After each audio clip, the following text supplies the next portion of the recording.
Good morning, everyone. We'd like to welcome you to Sunday service. Thank you for coming today. For those of you who don't know us, my name is Nayaswami Gangamata. This is my husband, Nayaswami Daiva. We're visiting from our Portland and Laurelwood communities, and it's truly a joy to be here with all of you. It was funny when we arrived on Friday, it was raining here, and many were saying to us, well, thank you for bringing the rain. But it reminds me of the story of a man who was visiting a city in the Northwest. It may have been Seattle or Portland. It doesn't really matter, I don't think. It's the Northwest. And when he arrived, it was raining. And the next day, it was raining. And the following day. And then it's about the 7th day. He was getting a little tired of this rain, and he decided he was going to ask someone, what's up with this rain? So he sees this little kid. He goes, hey, kid, can you tell me, does it ever stop raining around here? And the little kid just shrugged his shoulders. How should I know? I'm only 5.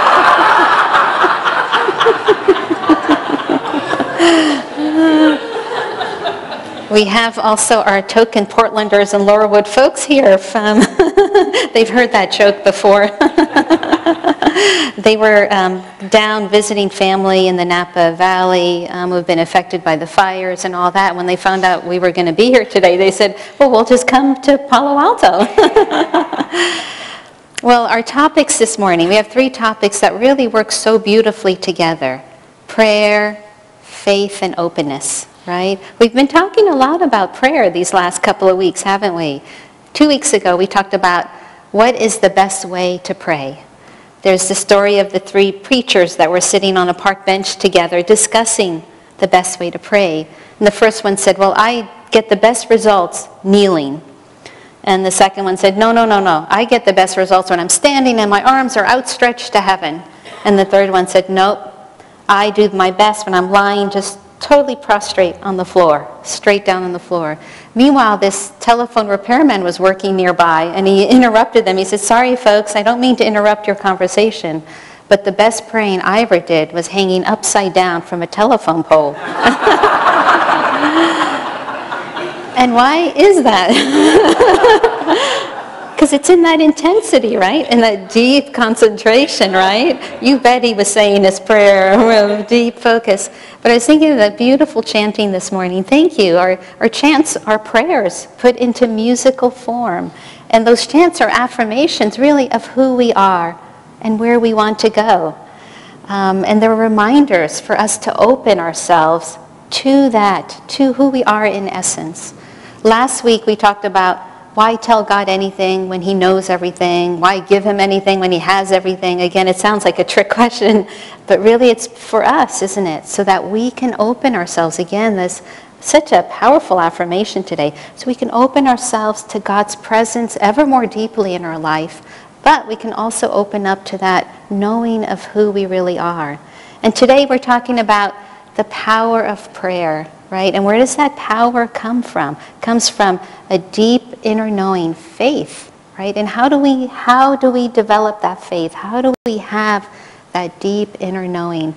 There was a substitute Sunday school teacher who was trying to get into the supply cabinet, and she forgot the combination on the lock. And so she asked the pastor to come and help her get into the lock. And he comes forward and he just turns the knob twice.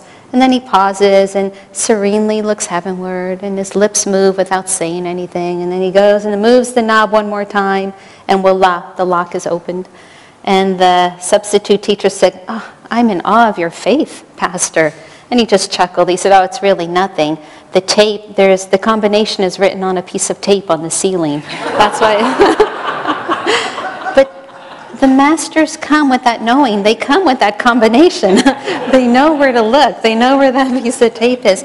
And they come to remind us, and they come to share it with us. There's so many beautiful stories of Paramhansa Yogananda. Even as a young boy, his spiritual aspirations, that knowing of who he really was and the potential that we all had, kept growing as he grew older. And there's one beautiful little scene where he's telling his friend, look, if we pray sincere enough and with enough faith, we can see God in the form of Krishna. And his little friend says, yeah, right. maybe at some point later on in my lifetime, or maybe another lifetime. There, that represents what? The mind that doubts, right? But Yogananda said, no, we can experience God right now. We can do this right now. Let's meet later tonight, and we'll chant, and we'll sing, and we'll pray, and I promise you, God in the form of Krishna will come to us. So they meet in the temple later on in the night, and they begin to pray, and it's such a beautiful, they're singing in unison, and their hearts are open in that divine friendship. As morning approaches, what? The little friend begins to doubt, right? It sounds familiar, right? We begin to doubt. Where is God? I don't feel him. I don't see her. And the friend says, I think I'm just going to give up. And Yogananda says, no, have faith. God will come to us in the form of Krishna. Let's keep praying. And so they continue praying. But then dawn comes, and what happens? The little friend gets sleepy, right? We get sleepy. We get tired. It's hard. It's hard work looking for God. And again, he goes, I'm going to go home. And Yogananda says, okay, but I'm going to stay here. The mind that's deeply rooted in God, I'm going to stay here. I'm going to keep praying. And what happens? All of a sudden, Yogananda says, what? I see him. I see him. I see Lord Krishna. And his little friend says, what? Fortunately, he hadn't left yet. And then what does Yogananda do? He taps his friend on the heart, and he also has a vision of Krishna. And see, the masters, they come with that knowing. They come with that desire to share with us. And they come and they give us those tools. You could say, you could call it your spiritual tool belt. Right? We have so many tools. We have chanting. Chanting is such a powerful tool. It helps us to open our hearts, and it awakens that yearning of the heart. God is, oh God, beautiful. God is in everything. He's in the forest. He's in the rain. He's in the sun. He's in all these things. Everything. It awakens that. Meditation, right? We always talk about meditation. By deep and regular meditation, we can know God. We were talking about this in our class yesterday, but if we just do our practices kind of half-heartedly, that's what we're going to get. It takes such energy, it takes such devotion and dedication and focused concentration, like that telephone repairman hanging upside down. Every meditation could be the one where we experience God. And if we just do it, maybe I'll see God, maybe I won't, we'll still get benefits, and there's nothing wrong with that. We'll feel more calmness, we'll feel more centered. But the masters say, Yogananda says, the time for knowing God has come. Now is the time. This moment. He always tells us these moments are so precious. Focus on the moments, and in this moment that can change. Well, the same thing with prayer. If we just do our prayer with closed hearts and minds and half-heartedly, that's what we're going to get. A man was overheard praying, dear God, if you can't make me a better person, don't worry about it. I'm having a really good time the way I am. But if we pray with what? With that faith, with that knowing, with that openness, with that deep devotion, offering everything that we are to God, telling him, even though he knows us, he knows what's going on in our hearts, but opening our hearts so we can share that. What will happen? We'll have that deeper experience of God. We will know him. And the masters tell us that we have him already. That's the thing. We think we need to go somewhere to find him. We have to go up to Lake Tahoe or wherever it is, But he's right inside of us. There's one of my favorite words in Sanskrit is smriti. It means divine memory.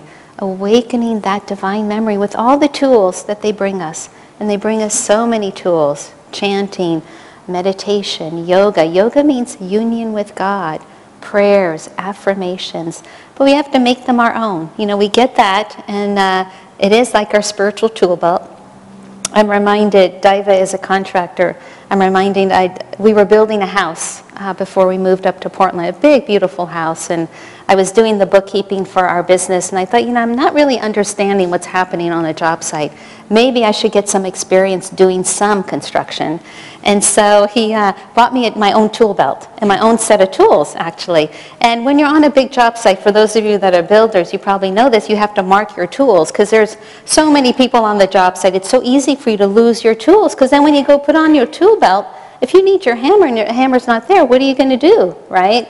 And so we had lots of subcontracts, people, and so I thought, well, how am I going to mark my tools? Well, what would a woman like me do? I took nail polish and I painted little red hearts on all my tools. Now, this is a fun part of the story. I had put my tool belt down because I think I took a break, and I had a really nice hammer. and I'm eating something, and I'm noticing this guy. You could tell he needed a hammer, and I see him walking towards the tool belt, and he goes, oh, this hammer. I don't remember what it was, what kind, but he starts to pull it out. He sees the red heart, and he goes, no. And he goes, I never lost a tool on the job site. I probably still have them because you can't resell those. I don't know. But you know, the masters come and tell us that they come to remind us again of who we are. And it's a difficult journey because it takes that focused concentration. We have to show up. It's difficult to meditate when we don't feel like it. It's difficult to do these practices day and night on a regular basis. But they tell us that there's nothing like that. The rewards, what we'll experience. We'll have a deeper experience of who we are. And we're so fooled by this is what we see. A builder or this, a male or female, or whatever we want to call ourselves. And whatever we think are our greatnesses also. And the things that we think are holding us back. You know, again, when I was on that job site, one of my jobs was to pull out nails. And I never knew how long they were. Sometimes they were really short, sometimes they were really long. We think we're so far away, like Yogananda's little friend said, yeah, maybe at the end of this life, maybe another lifetime. But really, we shouldn't really think like that. At this moment, we can find God. We don't know. We don't know. Maybe it's just the one last thing we need to overcome, or the one last test that we have. But to pray, believing, pray with that faith, that inner knowing, always being open to that potential, that opportunity, and then supporting each other. It's so lovely to be here, to feel the energy here. There's so much joy. We talked again about this yesterday. There's a lot of energy in Palo Alto, but Yogananda said where there's a lot of energy, there's lots of joy also.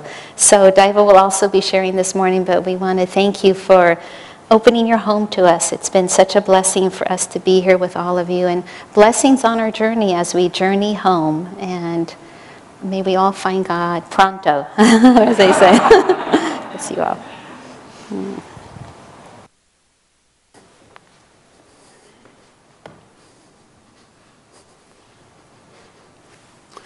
That was a very sincere prayer I just offered because I'm not sure where to go after this. The builders' stories, they're really informative. We come to the path, we come into this room. I mean, take just a moment. Do you realize how rare what's happening in this room is? Look at the beauty in this room. This is one of the most beautiful places probably on the entire planet. Feel the consciousness that's here. Feel the kindness, the awareness, the presence of mind, the presence of heart that's carried in here, the lack of distraction and disturbance and restlessness that's here. Somebody once, there's a little girl who was drawing in Sunday school, and her teacher came by and says, "Honey, what are you drawing?" And the little girl says, "Well, I'm drawing a picture of God." And the Sunday school teacher said, "Honey, nobody knows what God looks like." And the little girl said, "In a moment they will." There are rules to awakening. There are rules to yoga, guidelines for how every one of us awakens. And one of the greatest tragedies that shows up is we start to codify those rules. We start to make them rigid and formal, and then we try and fit into that formality and mold ourselves yet one more time into something that's alien to our nature. I think one of the most beautiful things to realize on the path is that when God comes to you, He's going to look just like you. He's going to look, or she, or it, however you want to phrase it, is going to look just like you. There's a cute story from another building time. This is a man, a very robust and large man, who was on a job site. He was a part of Ananda, but he wasn't working inside of Ananda at this point. This is one of those times where money was needed, and so he went out and got a job as a builder on a regular crew. And he was up on the roof, and he was just wailing away, just going to town, putting up shingles, and just singing and having a great old time. And all of a sudden he noticed that the entire job site was absolutely silent. And he stopped and he looked around and everybody was staring at him. And he didn't have any idea why until he realized that he'd been singing, "Little Kathy went dancing, went dancing, went dancing."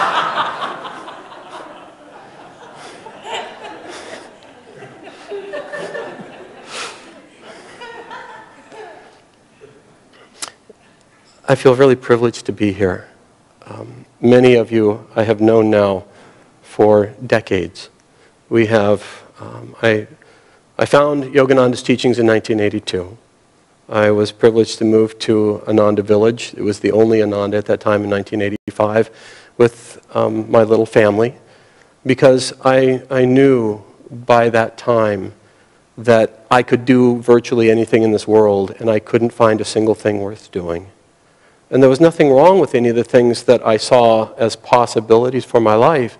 It's just that none of them I could tell. They would all lead to the same place at the end of life. At some point along the way, I would just be holding an empty bag, and the joy and the freedom and the beauty and the wholeness that I had sought from those activities would just not be there, and all I would have was just the activity one more time, being busy with the moments of my life.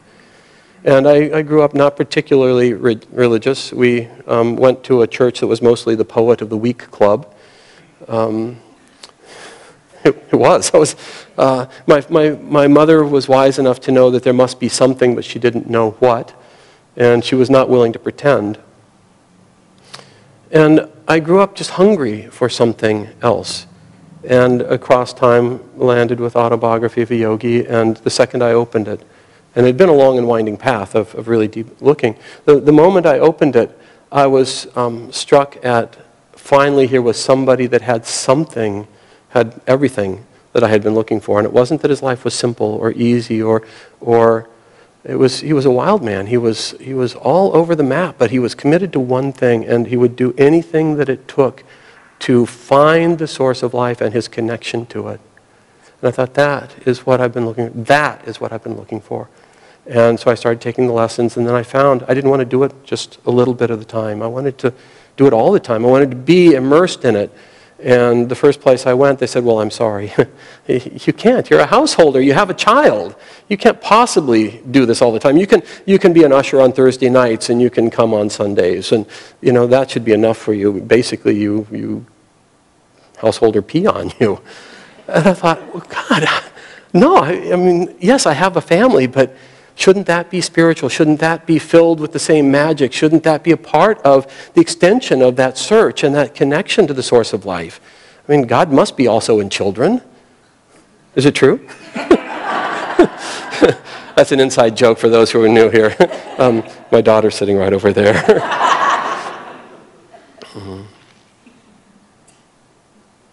And I found Ananda, and I finally found a place where it didn't matter who you were or what you were. You could move there, you could live there, you could be around people who moment by moment were trying to tune in and connect themselves to the source of life. And I had many... Yogananda says something very interesting. He says something incredibly interesting. And I've gotten it mixed. Words matter. There are subtle meanings and nuances in words, and our words reflect our consciousness. I've been using the word courage for a long time. And I realized this morning I've been missing the mark. It takes tremendous courage to want to go and find out the source of life, because it defies everything that we're told, and it defies what 8 billion people basically on this planet are doing with their time.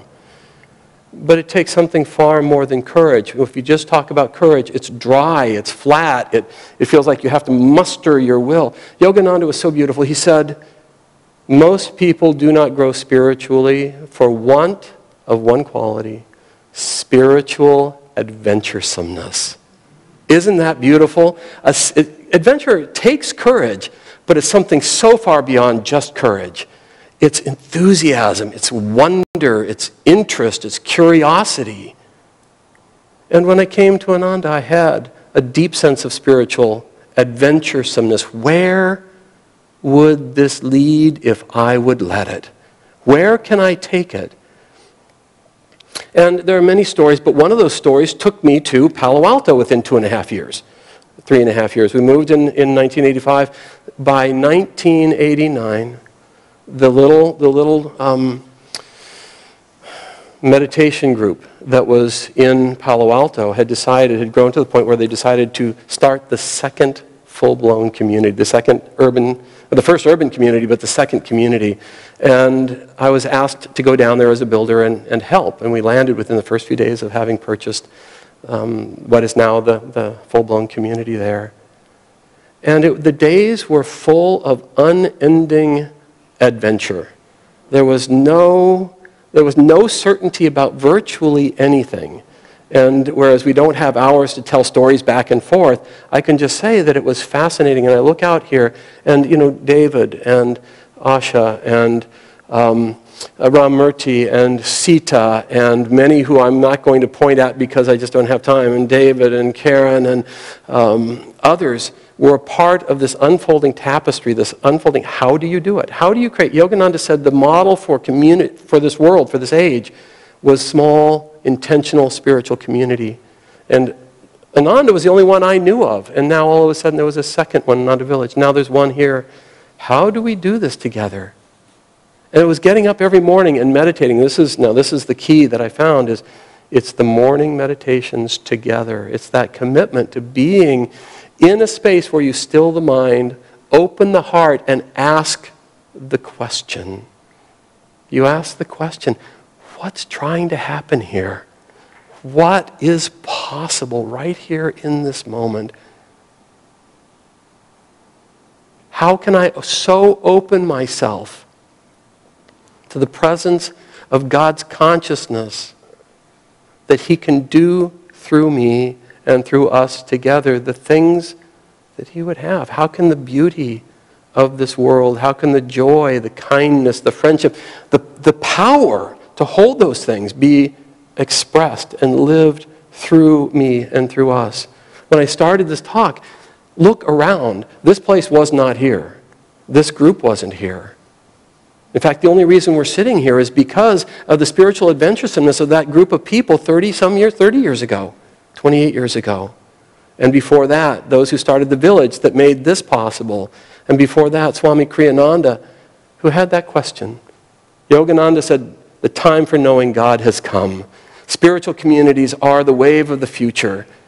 And he said, gosh, nobody's doing this. What would happen if I decided to ask the question? Pray believing.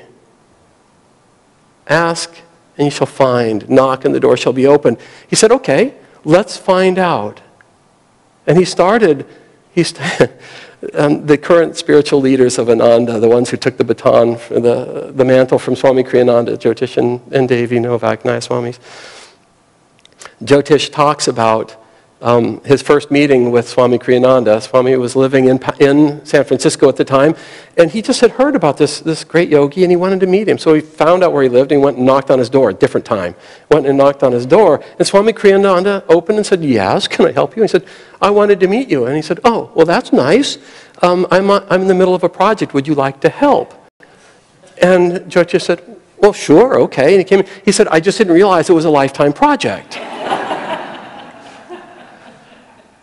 It's out of friendship. He just said, sure, friends help each other. That's what friends do. They spend time together sharing their energy around things that matter to each other. If we want to be a friend of God, we need to do things that God would do, that are interesting to God. We don't need to just carry him along on our little private projects. We need to try and tune in. What would God do in this time? What would happen on this planet? We're in a time of incredible need, an incredible opportunity. There is a growing desperation in virtually every part of life. And we are privileged. We're privileged beyond measure. We have come with this robust, positive, and wholesome karma to be living one of the most remarkable experiences that this planet can give. If we just ride on that good karma, it will gradually fade. Will gradually erode. And what will be left is we'll start to have a more common experience. If we want to give back for the privilege of this karma, of this opportunity to live this extraordinary life and have access to these remarkable teachings. You know, there's the karma of the beauty and you know, the streets of Palo Alto are paved with gold, it only rains between 2 and 4 a.m. I mean, all of that stuff. But more than that is the extraordinary karma of being born at a time when the teachings are clear. They're uncontaminated. They're not distorted by time and the degradation of human minimalism. You know, we have access, and we are surrounded by other great souls. Now I'm going to editorialize. I believe firmly that the United States was born, it was born at the birth of Dwapara Yuga, to be the defining culture, the expression of this new wave of consciousness, and to be a container for the kind of consciousness that would usher in not only Dwapara Yuga, not only this age of energy, but this age of increasing sensitivity to spiritual awareness and spiritual values, Dharma reestablishing itself. And I firmly believe, now I'm editorializing, but I firmly believe that Ananda was born as an extension of that same movement and that same consciousness, and that we have the opportunity and the responsibility to carry the presence of God, to ask the question every morning together, what would God do if we gave him the opportunity? What would God do if we had enough spiritual adventuresomeness to just ask today, what would God do through me if I just opened my heart and gave him the chance, gave her the chance, if I just let it play out? We're all here because others have done that. We have the chance today to carry that forward. We are touched by the spiritual adventuresomeness of those who've come before. And we can touch others by the power of our own spiritual adventuresomeness. And what we share, and this is just one of the most profound and simplest of spiritual truths, you get the biggest hit of what comes through you. You share with others and you get the greatest blessing. Or curse, depending on what you're sharing. But if you share, if you make yourself available as a channel for this light, if you say, Lord, what are you trying to do? What's trying to happen here? Quite often you'll find yourself going, you're kidding me. Me? Really? I'm just me. I'm just this person. But Swami was just that person. He was just one. Yogananda was just one. And you are just one. But one, Gandhi was just one. Christ was just one. But one in tune with the power of spirit. One completely open. And it's an adventure. You never know where it'll take you. And it often takes you to your knees asking, is this really it? I mean, even Christ's life shows it, you know. There he is, having just given everything to God and completely open and sharing everything of God's glory, God's light, God's joy, his friendship. And he gets crucified for it. But you'll notice, and this is where the courage really comes in, the sense of adventuresomeness has to have courage in it. He said, God, what's trying to happen here? And God said, well, it's time for you to be crucified. And he said, really? I don't think this is a good idea. I think this is a really bad idea. Isn't there some other way? What a human prayer. What a lovely prayer. I understand that prayer very well. You got to be kidding me. But then he said, okay, nevertheless, your will. 3 days later, he's out walking around. And today that inspiration fills this planet, because think if he had said, I don't think I want to do that today. Let's not, okay? Is there any story to tell? He could have avoided it. He said it. I don't have to do this. I give you the power to do this crucifixion. I give you the right to do this. I am willing to follow what God is asking of me. Mother Teresa, too. She said, we met her a while back in 1991. There's a movie out, and I'm really sorry that it's out there. I don't know how many have seen it, but it's about her life. Before she did what God asked, before she went out and started picking people up, she had all these visions. She had this beautiful connection with Spirit all the time. And then she went out and she started doing this service, and her spiritual visions dried up. And she often felt found herself wondering where was God. Where was that presence that she had counted on and that guided her into the service? Often this is a part of what happens is we get tested. Our faith, we don't know how deep faith goes until we're tested completely. And I'm just talking to those who've already given themselves over and really, really are after it. Those tests are there to take us deeper and deeper and deeper inside until there is nothing left except our connection with Spirit, except that complete self-offering. But she said, even in the midst of that questioning when we met her, she said, I don't do these things because I think it's good to go and pick these people up, although I think it's good to pick these people up. She said, I don't do it because I see Jesus, my guru. She didn't say my guru, but it was her guru. I don't do it because I see Jesus in those who I pick up, although I see Jesus in those I pick up. She said, I do it because it's what God asks of me. And she said, you should do what God asks of you. He says, if he asks you to live in a mansion, you should live in a mansion. Some of the poorest of the poor are not those with no money.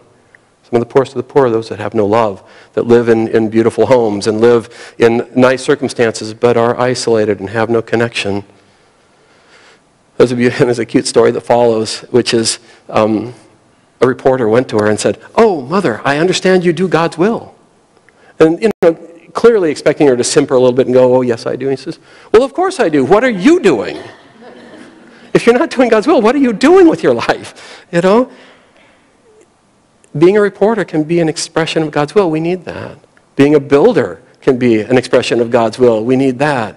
Being an engineer or a computer engineer or a minister or a priest or a street sweeper or whatever it is, it doesn't matter what it is if it's what God asks of you. And I would just leave us with that. It takes more than courage, but it takes courage to ask the question, to be willing to pray deeply enough, to ask, to knock, so that the door is open. It takes you places you would never go on your own. It takes you places you couldn't possibly go on your own. But invariably, I would say to you, what every saint has said and what I'm discovering increasingly across my own life, it always takes you into places that are more wonderful and more sacred and more filled with everything you ever wanted than anything you could have done on your own. So let's just take a moment. Let's just ask the question, close our eyes, sit up straight, put ourselves into the posture of receptivity to the voice of God. Take a full deep breath in, inhale, and fill yourself with vitality, fill yourself with energy and oxygen and joy, and exhale into your center. And just completely relax and ask the question right now. Lord, if I gave myself over, what would you do through me? What would this moment and the next moment and the next moment be filled with? Help me find the adventuresomeness. Help me find the courage to take these next steps so that my own wholeness, my own awakening, and the blessing of all those around can be fulfilled. Hold that silence for a moment or two.